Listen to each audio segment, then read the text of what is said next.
Hey, good afternoon, y'all. Eric, our functional farmhouse, working on another video where I emphatically declare that that video is not a diss track. Well, this video is a diss track. And in my 2022 Ram, you can barely see it doesn't like the rolling shutter, but UConnect box air requires service. Visit a dealer.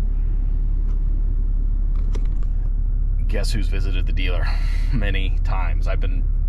This has been a problem for 18 months and 19,000 miles. And Stellantis, WTF, yo. When I bought this truck used because, depreciation and new. And at the time in early 23, there weren't many new trucks on the lot, and that was probably the peak of the market. So we found this truck, 2022 model, February of 23, and the production date on this was like July, so it was a late 22. And on the test drive, the issues I've been having with this, the screen turned off. We brought it to their attention before we bought it. We tried to use that as a negotiating thing, and I thought, well, shoot, it's under warranty. I'm not gonna have any problems here. We're just gonna take it in. Well, we did take it in, and the first go around, they said, yeah, we're not even gonna, there's an over-the-air update. There's an over-the-air update. Oh, well, when's that gonna happen? In the next 6 months. So you just gotta wait for that. Well, in that time frame, y'all, I had, I think, at least three over-the-air updates. And guess what they fixed? Nothing. So it wasn't a big deal. I have the connected services. Again, we are using the 12-inch flagship screen in our Laramie. We did not want a limited for a number of different reasons, but here we are. UConnect error, go to phone. This has CarPlay, and guess what? I got my phone right on here. Guess what's not connected?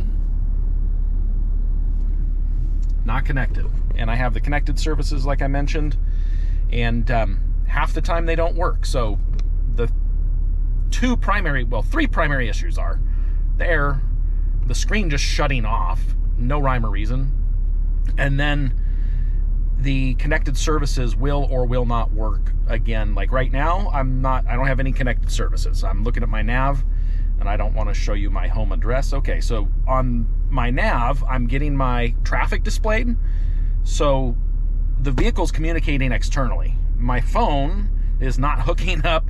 It's not allowing CarPlay. So that's another error. And, first world problems, like, yes and no. So my previous career in automotive repair, GPS, native GPS manufacturer, built-in GPS. I think one of the earliest vehicles I can recall is a 1998 Acura. Maybe, don't quote me on that. It's been a while, but the earliest vehicle I owned with built-in GPS OE was a 2004 BMW M3. And even at that time in 2004, that BMW system was a little archaic, but it freaking worked, man. It just worked.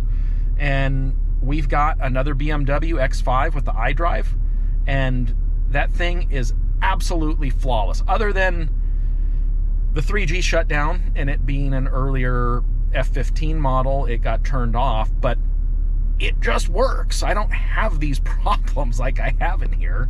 And I have had Pioneer AVIC GPSs in any vehicle that didn't have. I had the N4, I had a Z2 upgraded to Z3, and I currently have an AVIC, the top of the line NEX version I had in Old Blue previous to this Ram, which is now in my airport car. So we gave Old Blue away, and I bought the cheapest 1.5 DIN Chinese AirPlay radio on Amazon. I think I paid $60 for a touchscreen. And that thing lights off and had AirPlay connected previous 20 seconds every time you use it. It was wild. So Stellantis, UConnect, WTF. I've had this in the dealer multiple times. I haven't had it in enough days for it to qualify for lemon law, and I would have had my 4th appointment, but they canceled it on me. I told them The previous time they couldn't fix it, I was going on a road trip. I was going to drive 2,000 miles, and that was going to put me over warranty. Well, guess what? They wanted to drag their feet to not do it, and now I'm out of the mileage, and I might not qualify for California lemon law protection or arbitration. And I called up Ram customer care, opened up a star case. Guess what? A month of that, they couldn't get a hold of either of the two dealers I've been at. They can't get a hold of the area rep for Ram or Stellantis. It's Chrysler, Dodge, Jeep, Ram. It's all the same thing, just different headings. And no way to escalate it. And I found this guy with Stellantis in one of the groups. I found his email and phone number in a couple different places. He's the head of customer retention and service with Stellantis. Won't answer emails, won't return calls. So I don't know. This was a really expensive truck with a really high-end entertainment infotainment system that is failing. And any of the groups online, lots and lots of problems with these 12.1s. Screen's not working, this exact issue. And most of the folks just give up, and I'm not one to give up. So I want to put this on blast. I'm putting this on YouTube, seeing hashtag UConnect. What was your experience? Were you able to get it fixed? I'm really hoping to get it fixed, and I really would not like to pay out of pocket for something that's been doing it for as long as it has been. But we'll see. It's getting frustrating. So I know I'm not the only one. And let me know, y'all. Don't forget to like and subscribe. Let me know. Comment too. See ya.